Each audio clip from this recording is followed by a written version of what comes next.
My mother told my 10-year-old they were the reason we divorced. The silence in my car was deafening as I watched my 10-year-old daughter Emma climb into the back seat, her face streaked with tears she was desperately trying to hide. It was 6:47 p.m. on a Tuesday that started like any other. I dropped her off at my mother's house that morning before work, grateful for the free childcare that let me pick up extra shifts at the hospital. "How was Grandma Linda's house today, sweetheart?" I asked, adjusting the rearview mirror to get a better look at her puffy eyes. Emma's bottom lip trembled as she fumbled with her seatbelt. "It was fine, Mom." But it clearly wasn't fine. My usually chatty daughter, who normally peppered our car rides home with stories about her day, sat hunched against the window like she was trying to disappear. The knot in my stomach tightened as I pulled away from my mother's pristine suburban driveway. "Emma, what's wrong? You look upset." "Nothing's wrong." Her voice cracked on the word wrong, and I immediately pulled into the parking lot of the Walgreens on Maple Street. I turned around to face her fully. "Baby, I can see you've been crying. What happened?" "That's when the dam broke." Emma's face crumpled as fresh tears spilled down her cheeks, and the words came tumbling out between sobs. "Grandma Linda said, she said the reason you and Daddy got divorced was because of me. She said I was too expensive and too much trouble, and that's why Daddy moved away to California." The blood drained from my face. "She said what?" "She said if I hadn't been born, you and Daddy would still be happy together. She said I ruined everything." Emma's voice dropped to a whisper. "Is it true, Mom? Is it my fault our family broke up?" I felt like someone had sucker punched me in the gut. My hands were shaking as I unbuckled my seatbelt and climbed into the back seat next to my daughter, pulling her into my arms. "Emma, listen to me very carefully," I said, forcing my voice to stay calm even though I was seeing red. "The divorce had absolutely nothing to do with you. Not one single thing. Your father and I had grown-up problems that started long before you were even born. You are the best thing that ever happened to me, and I have never, not for 1 second, regretted having you." "But Grandma Linda said." Grandma Linda was lying. The words came out harsher than I intended, but I was beyond caring about family politeness. "She told you something that was cruel and untrue, and I am so sorry that happened to you." Emma hiccuped against my shoulder. "Why would she lie about something like that?"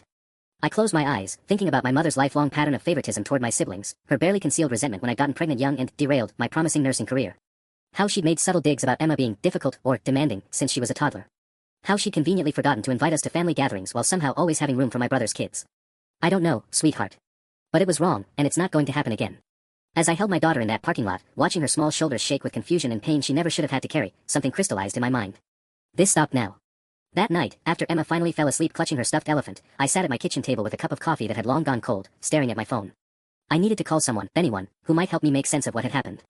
My fingers hovered over my sister Rachel's contact info before I remembered she lived 3 states away and had her own 2 kids to worry about.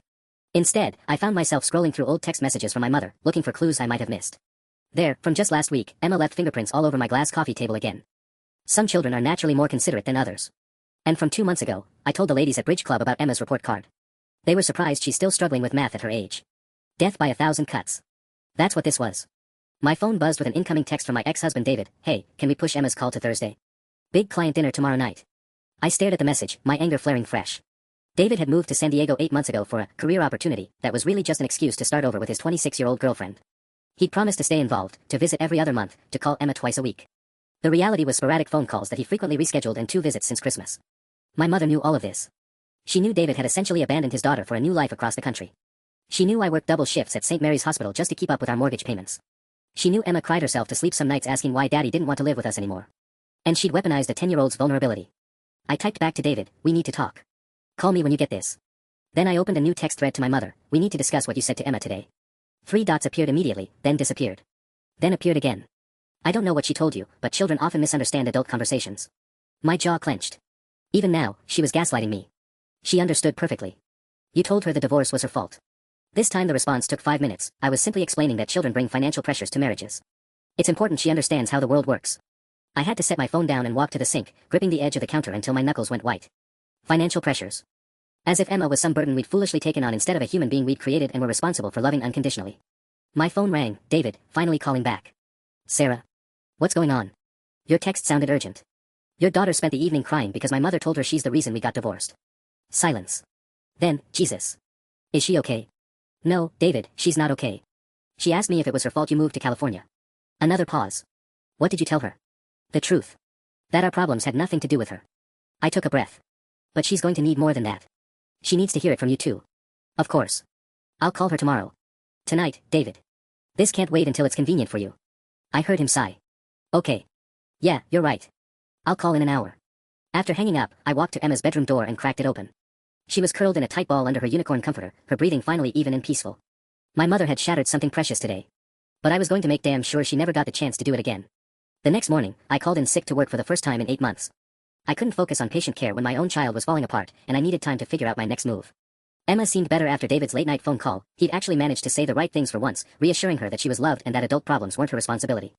But I could see the lingering doubt in her eyes as I made her breakfast. "Mom, do I have to go to Grandma Linda's house anymore?" she asked quietly, stirring her cereal without eating it. "No, sweetheart. You don't." Relief flooded her face, which broke my heart all over again. How long had she been dreading those visits? After Emma left for school, I decided to do something I should have done years ago. I called my sister Rachel in Portland.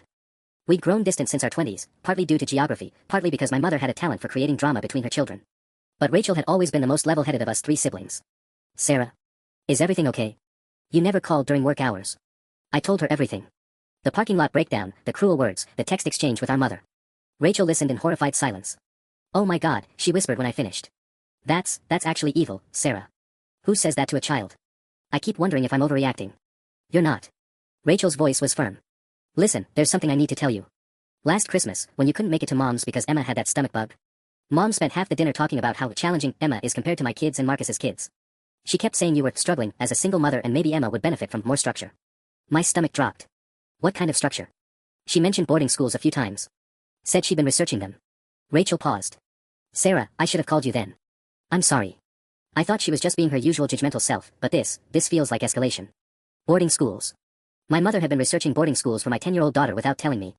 The woman who'd barely contributed a dime to Emma's expenses but had plenty of money for my brother Marcus's kids' private soccer leagues and Rachel's kids' violin lessons.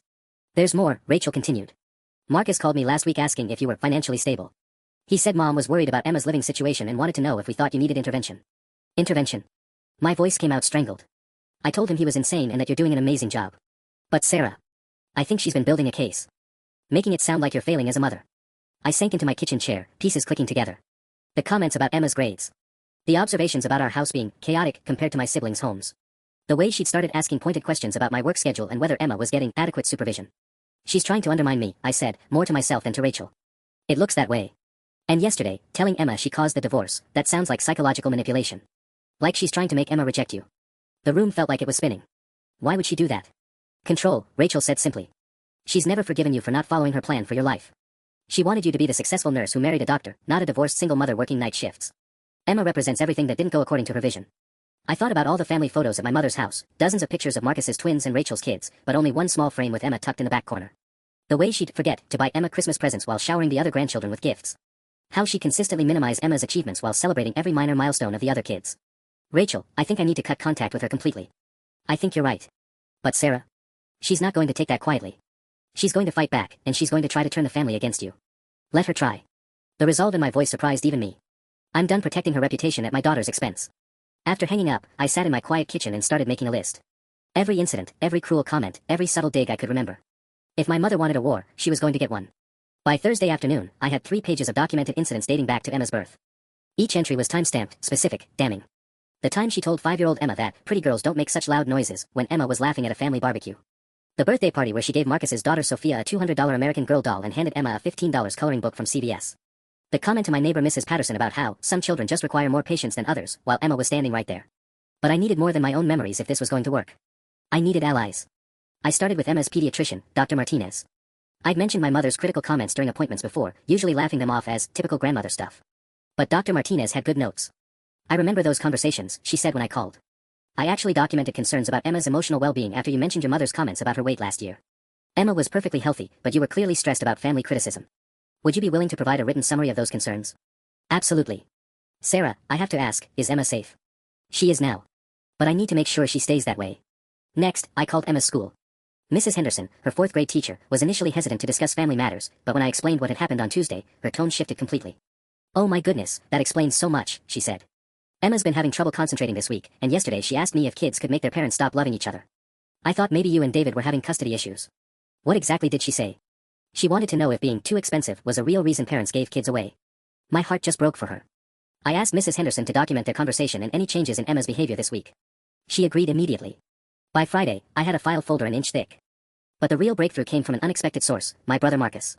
He called that evening while I was helping Emma with her math homework. "Sarah, I need to ask you something, and I want you to be honest with me." I stepped into the hallway, keeping my voice low. "Okay. Is everything all right with you and Emma? Mom's been saying some concerning things lately about your situation." "What kind of things?" Marcus hesitated. "She thinks Emma might be better off in a more stable environment. She's been asking me and Jennifer if we'd consider taking her for a while, just until you get back on your feet financially."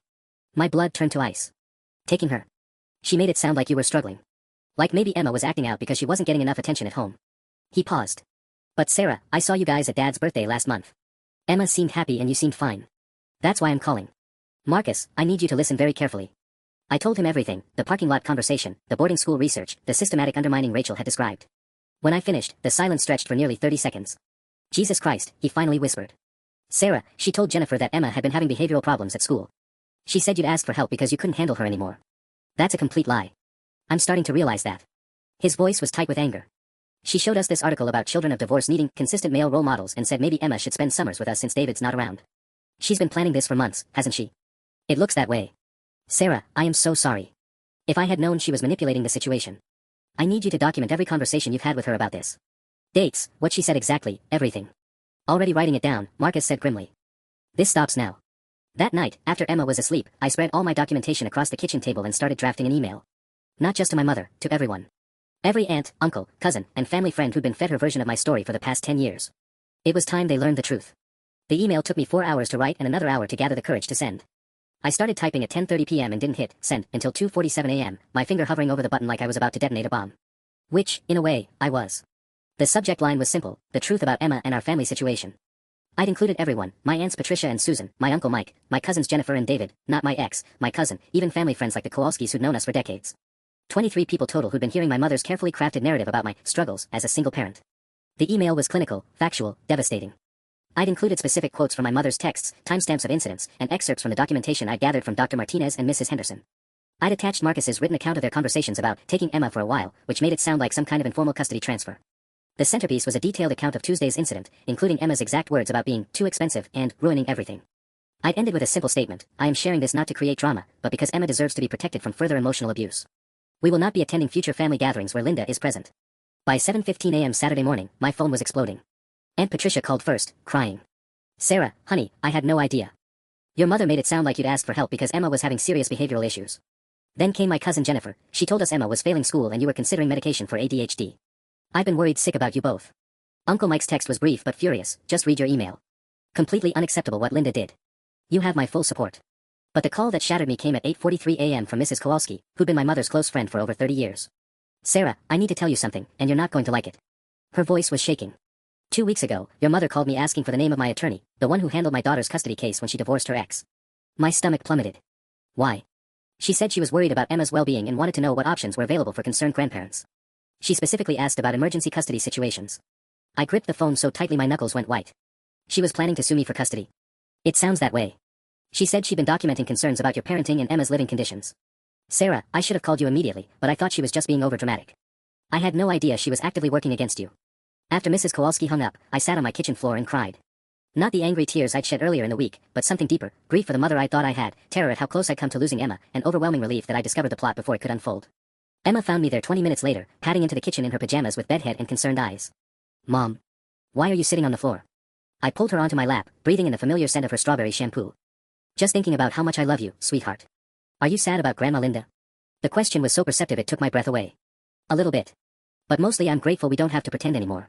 My phone buzzed with another text, this one from my mother, I know what you did. You'll regret this, Sarah. I won't let you poison the family against me. I showed the text to Emma, who was old enough to read it over my shoulder. She's really mad, huh? Emma said quietly. Yes, she is. But sometimes doing the right thing makes people angry. Emma nodded solemnly. Good thing we're brave. Looking at my daughter's serious 10-year-old face, I realized she understood more than I'd given her credit for. She'd been living with my mother's subtle cruelty for years, and now she was watching me fight back. Yeah, baby, I said, hugging her tighter. Good thing we're brave. The fallout hit like a tsunami on Sunday morning. I was making pancakes for Emma when my phone started ringing at 8:15 a.m., my mother's ringtone. I let it go to voicemail. Then it rang again. And again. By 9 a.m., she'd called 17 times. Emma looked up from her plate, syrup dripping from her fork. Is that Grandma Linda again? Don't worry about it, sweetheart. She'll stop eventually. But she didn't stop. The calls switched to text messages, dozens of them, each more unhinged than the last. You've turned my own family against me with your lies. Emma will figure out what kind of person you really are. I raised you better than this vindictive behavior. Your father would be ashamed of what you've become. That last one made me slam my phone face down on the counter. Emma jumped at the sound. Mom. Sorry, honey. Just, grown-up stuff. I forced a smile. Want to go to the park today? We were loading bikes into my car when Mrs. Patterson from next door hurried over, her face tight with concern. Sarah, dear, I hope you don't mind me asking, but is everything all right? Your mother was here about an hour ago, knocking on your door quite aggressively. When no one answered, she started looking in your windows. My blood went cold. She was looking in our windows. I almost called the police, but then I recognized her. She seemed agitated. She asked me if I'd noticed any concerning behavior from Emma lately, or if you'd seemed overwhelmed by single parenthood. Mrs. Patterson's expression was disapproving. I told her Emma was a delightful child and you were an excellent mother. She didn't seem pleased with that answer. Thank you for telling me. My hands were shaking as I buckled Emma's helmet. If she comes back, please do call the police. Mrs. Patterson nodded grimly. Already planning on it. At the park, I tried to focus on Emma's joy as she raced down the slide, but my mind kept spinning. My mother showing up at our house, peering through windows, interrogating neighbors, this was escalating beyond anything I'd imagined. My phone buzzed with a call from Rachel. Sarah, we have a problem. Mom just called Jennifer screaming about your attack email and demanding she choose sides. Then she called Marcus's work trying to get him fired. She what? She told his boss that Marcus was enabling child neglect by not reporting you to social services. Marcus had to spend 2 hours in HR explaining the situation. Rachel's voice was strained. Sarah, she's completely lost it. She called Aunt Patricia at 6 a.m. crying about how you were destroying the family and begging her not to believe your fabricated stories. I watched Emma climb the monkey bars, her face glowing with concentration and happiness. She looked nothing like the broken child who'd sobbed in my car 5 days ago. What did Patricia say? That's the thing, everyone's backing you. Uncle Mike called Mom's behavior unhinged. The Kowalskis are horrified about the custody lawyer thing. Even Cousin David said he always thought she treated Emma differently but was too polite to say anything. So she's isolated. Completely. Which makes her dangerous, Sarah. When people like Mom lose control of their narrative, they get desperate. As if summoned by our conversation, my phone started buzzing with an unknown local number. Hello. I answered cautiously. Ms. Chin. This is Detective Rodriguez with the County Sheriff's Office. We've received a report of suspected child neglect at your address. I'd like to schedule a time to speak with you and conduct a welfare check on your daughter. The world tilted sideways. Through the ringing in my ears, I heard Emma laughing as she reached the end of the monkey bars. Yes, of course. When? Would this afternoon work? Say around 2 p.m. Detective Rodriguez, can you tell me who filed this report? A pause. The caller identified herself as a concerned grandmother. She provided quite detailed allegations about unsafe living conditions and emotional instability. I closed my eyes. We'll be home at 2 p.m. After hanging up, I sat heavily on the park bench, my hands trembling. Rachel was right, my mother had become dangerous. But looking at Emma's bright smile as she waved at me from the top of the slide, I knew I'd made the right choice. The war was just beginning. The detective who showed up at my door at exactly 2 p.m. looked nothing like I'd expected. Detective Rodriguez was a petite woman in her 40s with kind eyes and a no-nonsense demeanor that immediately put me at ease, even as my heart hammered against my ribs. Ms. Chin. I'm Detective Rodriguez. Thank you for making time to speak with me. Emma was at the kitchen table doing homework, her math worksheet spread out alongside her favorite gel pens. She looked up curiously as I led the detective into our living room. Before we begin, Detective Rodriguez said, settling into our worn blue armchair, I want you to know that I've already spoken with Emma's school and her pediatrician this morning. Mrs. Henderson and Dr. Martinez had nothing but positive things to say about both of you. Some of the tension in my shoulders eased. Thank you for being thorough. The caller made some very specific allegations, she continued, pulling out a small notepad. Claims about unsafe living conditions, emotional instability, and concerns about Emma's well-being. However, what I'm seeing here doesn't match those descriptions at all. I glanced around our modest but clean living room, Emma's art projects taped to the refrigerator, her backpack neatly hung by the door, the stack of library books we'd picked out together last weekend. Detective, I need to tell you something about the person who called this in. I handed her the folder I'd compiled over the past week, now expanded to include Marcus's written statement and Mrs. Kowalski's account of the custody lawyer inquiry. Detective Rodriguez read silently for several minutes, her eyebrows rising higher with each page. This is extensive documentation, she said finally. The incident on Tuesday where your mother told Emma the divorce was her fault, that's what prompted all of this. That was the breaking point. But it's been building for years. I showed her my phone with a barrage of text messages from this morning.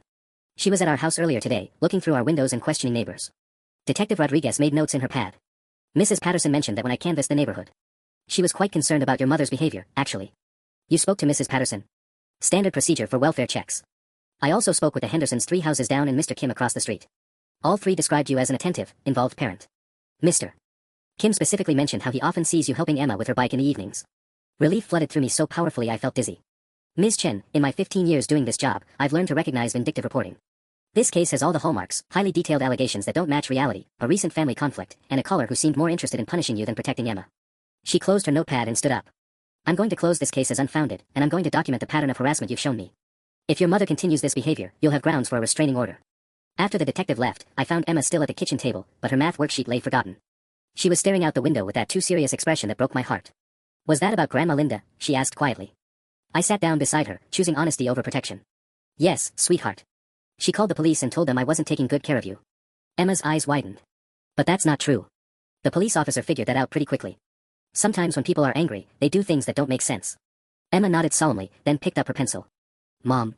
I'm glad we don't have to see her anymore. Is that bad? No, baby. That's not bad at all. That's called protecting yourself. As Emma returned to her homework, my phone buzzed with a text from an unknown number. The police visit was just the beginning. You have no idea what's coming next. I deleted it without showing Emma, but a chill ran down my spine. Detective Rodriguez was right about one thing: my mother was becoming dangerous. And something told me the custody lawyer inquiry was just the tip of the iceberg. That evening, while Emma was getting ready for bed, my phone rang with a number I didn't recognize. Against my better judgment, I answered. Sarah. This is Janet Morrison from Sunshine Elementary. My blood ran cold. That was Emma's old school from 2 years ago, before we moved districts after the divorce. I'm sorry to bother you so late, but we received a very concerning call today from someone claiming to be Emma's grandmother. She said Emma had been removed from your care due to neglect and would be enrolling here again next week. My grip tightened on the phone. That's completely false. Emma is safe at home with me. I figured as much when I couldn't find any transfer paperwork, but this woman was very convincing. She had Emma's full name, birth date, and detailed information about her time here. She even knew about the peanut allergy incident from first grade. My mother had been busy. What exactly did she tell you? She claimed there had been a court hearing yesterday and that emergency custody had been granted to her. She wanted to know about re-enrollment procedures and asked if we could expedite the process due to the traumatic circumstances of Emma being removed from an unstable home. I sank onto the couch, my head spinning. Janet, I need you to document this call exactly as it happened. Date, time, everything, she said. Already done.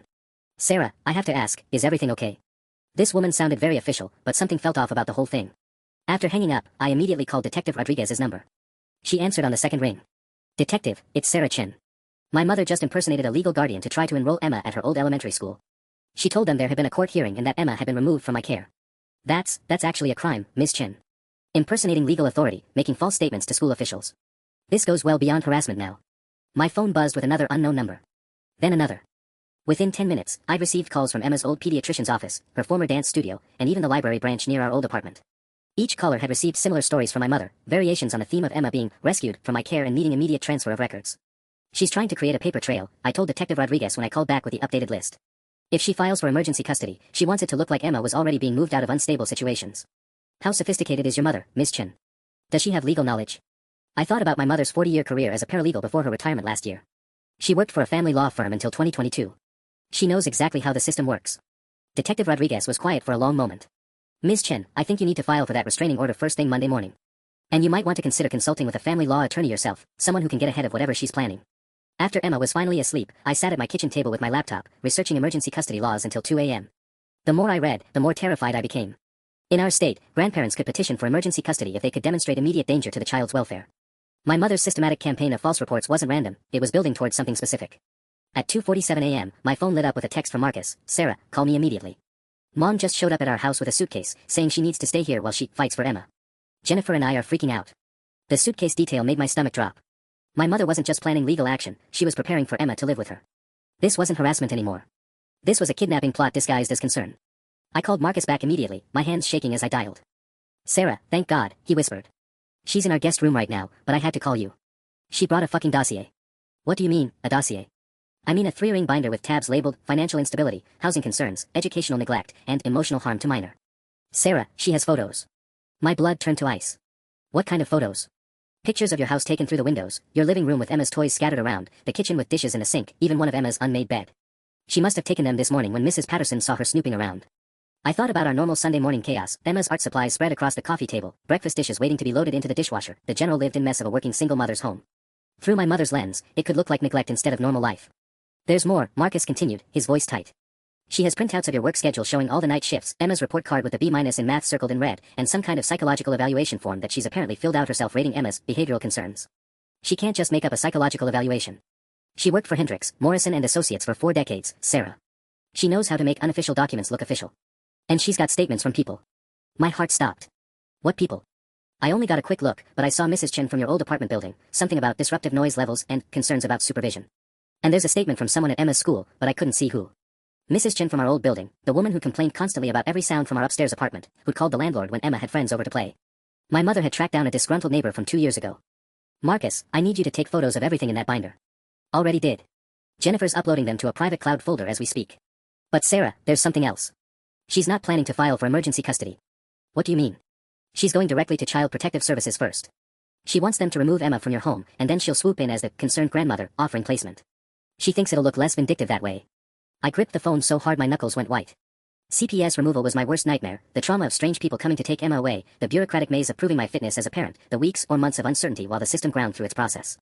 When? I managed to whisper. Tomorrow. She's calling in the report at 9 a.m. sharp, right after she assumes you've left for work. She wants them to do a school removal, take Emma directly from her classroom so you can't interfere. The image of Emma being pulled out of Mrs. Henderson's 4th grade class by strangers made me physically sick. My 10-year-old, who still slept with her stuffed elephant, who just started feeling safe again after Tuesday's breakdown, would be destroyed. Sarah.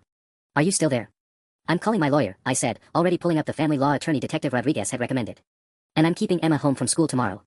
Good. But Sarah? She's not going to stop. She told Jennifer that she's saving Emma from a life of instability and that you'll thank her someday when Emma turns out normal instead of damaged like you did.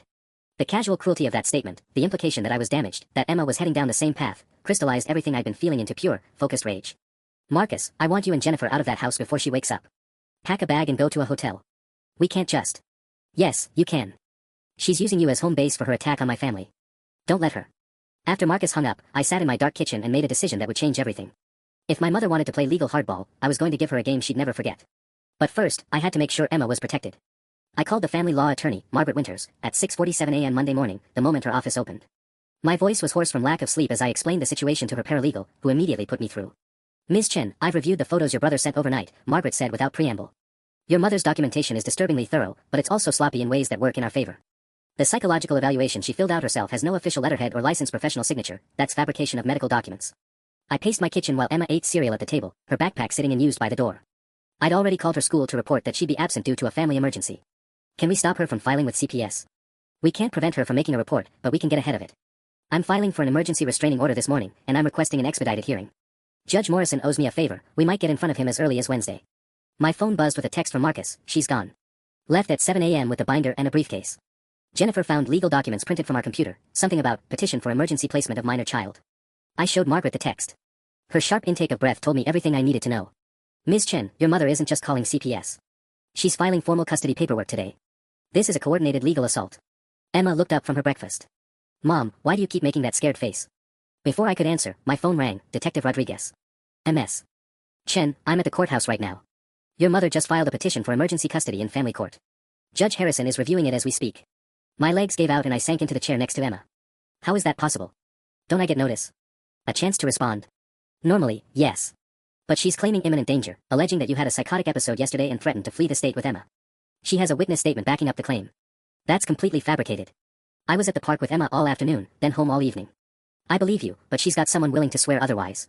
A Mrs. Chen from your old apartment building claims she received a disturbing phone call from you yesterday morning where you talked about disappearing with Emma before they could take her away. The same Mrs. Chen from Marcus's list, my mother had coached her on exactly what to say. I felt physically sick thinking about how long this had been planned. Detective, what happens next? Judge Harrison could issue a temporary removal order within the hour. If he does, CPS will be at your door by noon with sheriff's deputies. Emma was staring at me now, her spoon frozen halfway to her mouth. Mom, what's wrong? Margaret Winters' voice cut through my panic. Ms. Chen, get Emma and get to my office immediately. Don't stop to pack anything except her stuffed elephant and one change of clothes. We're going to file countermotions and request an emergency hearing with a different judge. I was already pulling Emma to her feet. Sweetheart, we need to go for a car ride. Bring elephant.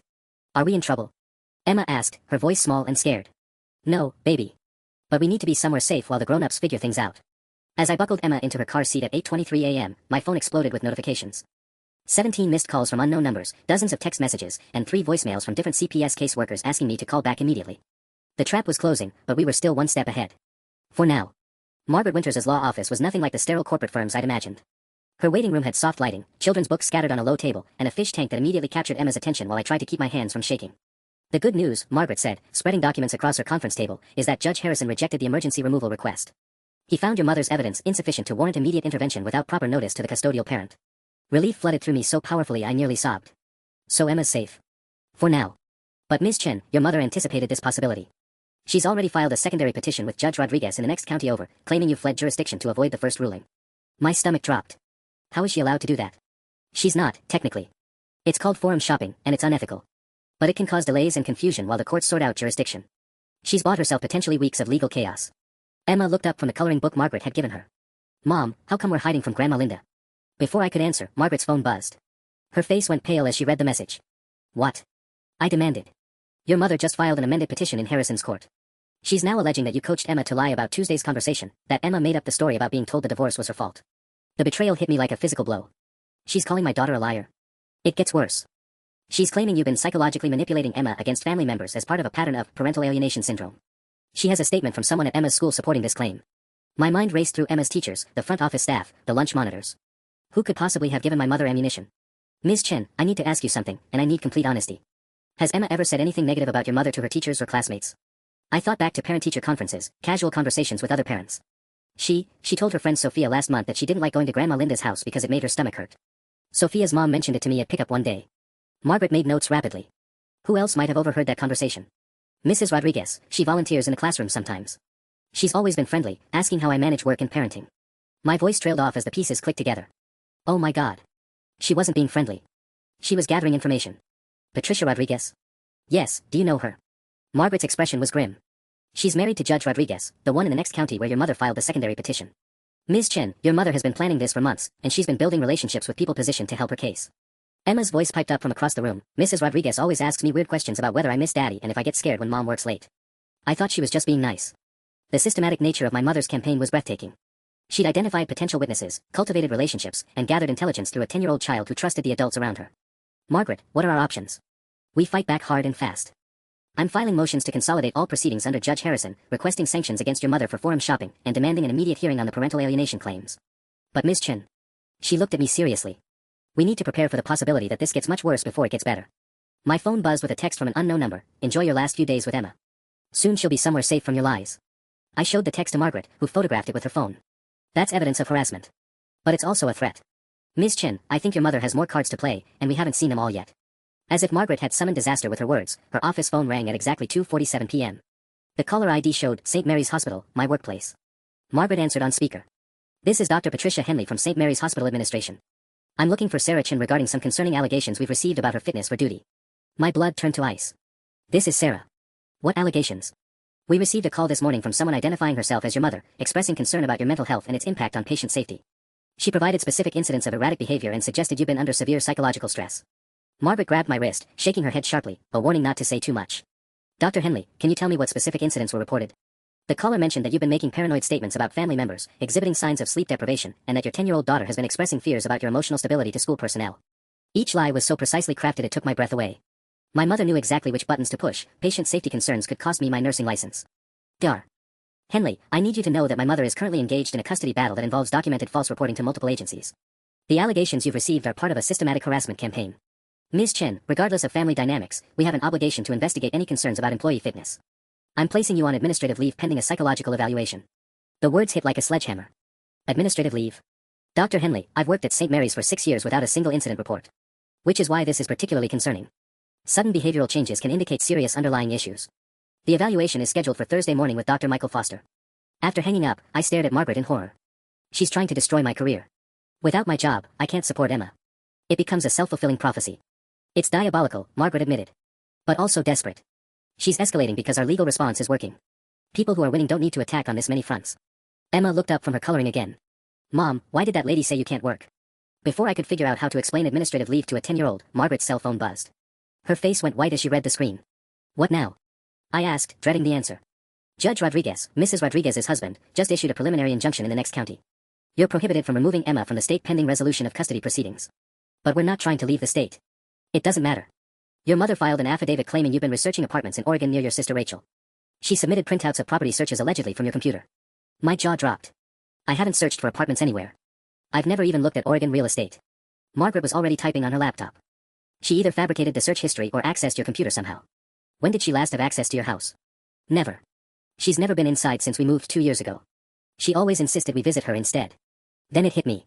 But Marcus and Jennifer have our spare key. They pet sit when we go out of town. Call Marcus.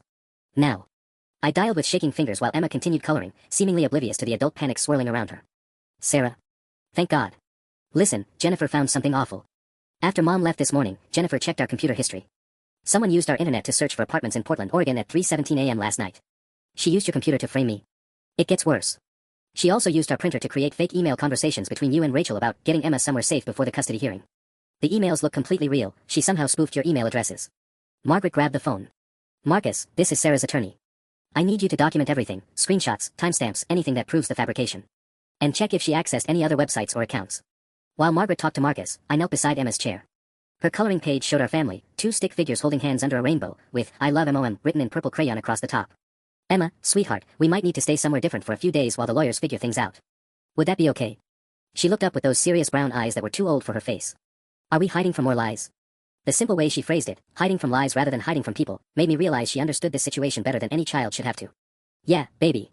We're hiding from lies. Margaret hung up and turned back to us. Marcus found evidence of identity theft, computer fraud, and forgery. But Sarah, your mother's already 3 steps ahead. She's not just trying to take Emma, she's systematically destroying your ability to fight back. My phone buzzed with yet another unknown number. This time, I answered immediately. Miss Chen. This is Linda Kowalski from Bright Horizons Childcare. Your mother called asking about our emergency placement program for children removed from unsafe homes. She wanted to pre-register Emma in case immediate placement became necessary. The audacity was stunning. My mother was literally preparing Emma's new life while simultaneously orchestrating the destruction of our current one. But as I looked at my daughter's steady gaze, I realized something important. Emma wasn't breaking. Despite everything my mother had thrown at us, Emma was still coloring rainbows and writing, "I love MOM," in purple crayon. My mother had underestimated both of us. The breakthrough came at 4:23 p.m. from the most unexpected source, Emma herself. Margaret had stepped out to take a call from another judge when Emma suddenly looked up from her coloring book, her face scrunched in concentration. "Mom, I just remembered something weird about Mrs. Rodriguez." I knelt beside her chair. "What kind of weird, sweetheart?" "Last week when she was helping in our classroom, she took a picture of my math test, the one with the B-. She said she wanted to show her daughter how hard 4th grade math was getting, but..." Emma paused, chewing her lip. Her daughter is in high school. Why would she care about 4th grade math? My heart started racing. Did she take pictures of anything else? Yeah. She took one of my journal entry about feeling sad when Daddy doesn't call, and she asked me to spell out loud how I felt about staying with Grandma Linda. She said she was helping Mrs. Henderson with student assessment, but Mrs. Henderson was at lunch. The pieces clicked together with sickening clarity. Mrs. Rodriguez hadn't just been gathering information through casual conversation, she'd been documenting evidence. That math test was probably in my mother's binder labeled educational neglect. Margaret returned just as I was frantically taking notes about Emma's revelation. "We have a bigger problem," she announced. "Judge Harrison's clerk just called. Your mother filed an emergency motion claiming Emma made concerning statements to a mandated reporter at school about feeling unsafe at home. She's requesting an immediate custody evaluation." "That's impossible," I said. "Emma hasn't talked to any mandated reporters about feeling unsafe." Emma raised her hand tentatively. "Actually, Mom, I did talk to Mr. Peterson. Mr. Peterson was the school counselor, definitely a mandated reporter." My stomach dropped.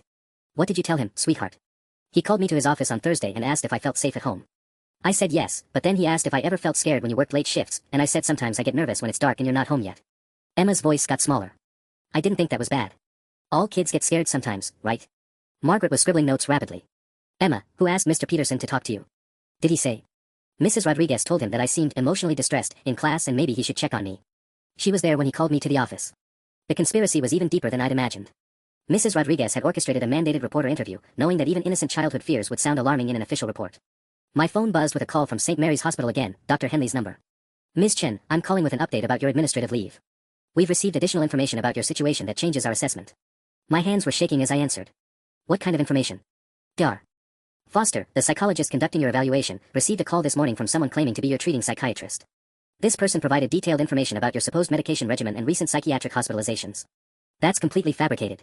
I don't have a psychiatrist, and I've never been hospitalized for mental health issues. We're beginning to suspect that as well." The caller claimed to be Dr. Jonathan Reeves from Millfield Psychiatric Center, but when we called to verify, Dr. Reeves has been deceased for 3 years. Someone is actively trying to sabotage your employment. Relief mixed with rage in my chest. "So my leave is lifted?" "Not yet. We still need the evaluation to clear our liability, but Dr. Foster is now approaching this as a case of potential employment fraud rather than mental health concerns." After hanging up, Margaret looked at me grimly. "Your mother is getting sloppy. Dead psychiatrists, forged documents, coached mandated reporter interviews. She's making mistakes because she's trying to move too fast. Why the rush? Because she knows we're building a strong case against her. Every day we gather more evidence of her harassment campaign. She needs to get Emma placed in her custody before the full scope of her manipulation comes to light." My phone lit up with a text from Marcus, "Emergency. Mom's moving faster than we thought. She's picking up Emma from school at 8 a.m. tomorrow, told them she has temporary emergency custody papers from Judge Rodriguez. The school secretary just called Jennifer to confirm pickup authorization." The words hit like ice water. She's going to take Emma directly from school. Margaret was already grabbing her coat. "Not if we get there first. We're filing an emergency restraining order tonight, and I'm calling Judge Harrison at home. This ends tomorrow." As we prepared to leave, Emma carefully tore out her rainbow coloring page and handed it to me. "For court," she said solemnly. "So they remember we're happy together." Looking at that simple drawing, 2 stick figures holding hands under a rainbow, I realized my 10-year-old daughter was braver than any adult in this situation. Tomorrow, we'd find out if brave was enough. The emergency hearing was scheduled for 7 a.m. Tuesday morning, exactly 1 hour before my mother planned to collect Emma from school with her fabricated custody papers. Margaret had worked until 3 a.m. preparing our motion, and I hadn't slept at all. Emma and I huddled in the courthouse hallway at 6:45 a.m., her small hand gripping mine as lawyers in expensive suits rushed past us carrying briefcases and coffee. She'd insisted on wearing her favorite purple dress, the one that made her feel fancy and strong. "Miss Chen." A court clerk appeared beside us. "Judge Harrison will see you now." The courtroom felt cavernous and intimidating, but Judge Harrison himself was surprisingly warm, a grandfatherly man in his 60s who smiled gently at Emma as we took our seats. "Young lady, I understand there's been some confusion about where you're supposed to live," he said kindly. "Would you like to tell me how you feel about that?" Emma stood up carefully, smoothing her purple dress. "Your Honor, I want to stay with my mom. Grandma Linda told me I ruined my parents' marriage, and that made me very sad. Mom never makes me feel bad about myself." Judge Harrison nodded thoughtfully. "Thank you, Emma. That was very brave." But just as Margaret began presenting our evidence, the courtroom doors burst open. My mother strode in wearing her best navy suit, flanked by two attorneys I didn't recognize. Her face was a mask of righteous indignation. "Your Honor," called the lead attorney, a sharp-faced woman in her 40s, "I'm Rebecca Martinez representing Linda Chin. We object to these proceedings as my client already has emergency custody granted by Judge Rodriguez in Millfield County." Judge Harrison's expression darkened. "Ms. Martinez, are you telling me there are competing custody orders from different counties?" "Yes, Your Honor. Here are the certified documents." My heart sank as Ms. Martinez handed over official-looking papers. Margaret frantically reviewed them while my mother's cold gaze fixed on Emma, who shrank closer to my side. "This is highly irregular," Judge Harrison muttered, studying the documents. "Ms. Winters, were you aware of proceedings in Millfield County?" "Your Honor, those proceedings are based on falsified evidence. The petitioner has engaged in systematic fraud, including computer crimes and identity theft." Margaret held up the screenshots Marcus had provided. These documents prove Mrs. Chin fabricated internet searches and email conversations to support her claims. Ms. Martinez waved dismissively. "Unsubstantiated allegations, Your Honor. Meanwhile, my client has documented evidence of the child being coached to make false statements against family members. That's when my mother made her fatal mistake." "Your Honor," she interrupted, her voice dripping with fake concern, "my granddaughter has been brainwashed into believing family visits are traumatic. Just yesterday, she told her school counselor she feels scared and unsafe at home." Emma's head snapped up, her eyes flashing with sudden anger. "That's not what I said," she burst out. "I told Mr. Peterson I get nervous when it's dark and Mom's working, but that's normal. And I never said I felt unsafe. Mrs. Rodriguez told me what words to use." The courtroom went dead silent. Judge Harrison leaned forward intently. "Emma, can you explain what you mean about Mrs. Rodriguez telling you what words to use?" "She practiced with me before I went to Mr. Peterson's office. She said if he asked about feeling safe, I should mention being scared and alone instead of just nervous. But I didn't like lying, so I didn't say it exactly like she wanted." Margaret shot to her feet. "Your Honor, Mrs. Rodriguez is married to Judge Rodriguez, the same judge who granted the competing custody order in Millfield County. This represents a massive conflict of interest and coordinated fraud." Ms. Martinez's face had gone pale, and I saw my mother's hands clenching into fists at her table. Their carefully constructed case was crumbling in real time, destroyed by a 10-year-old's honesty. Judge Harrison's voice was ice-cold when he spoke again. "Ms. Martinez, I'm ordering an immediate investigation into the Millfield County proceedings. Until that investigation is complete, Emma remains in her mother's custody, and Mrs. Linda Chin is prohibited from any contact with this child." But even as relief flooded through me, I noticed my mother whispering urgently to Ms. Martinez. Whatever they were planning, this wasn't over yet. The gavel's bang echoed through the courtroom, but my mother's whispered conversation with her attorney made my stomach churn. Even in defeat, she looked calculating rather than defeated. Judge Harrison was still speaking when Ms. Martinez stood up abruptly. "Your Honor, my client wishes to make a statement for the record." My mother rose slowly, and for a moment, I saw something flicker across her face that looked almost like genuine emotion. But when she spoke, her voice was steady and cold. "Your Honor, I want to state clearly that everything I did was out of love for my granddaughter. Sarah has always been fragile. Even as a child, she required more guidance than her siblings. When she got pregnant so young, when her marriage failed, when she chose this chaotic lifestyle of night shifts and constant struggle, I knew Emma would suffer for it." Emma's hand tightened in mine as my mother's gaze fixed on her.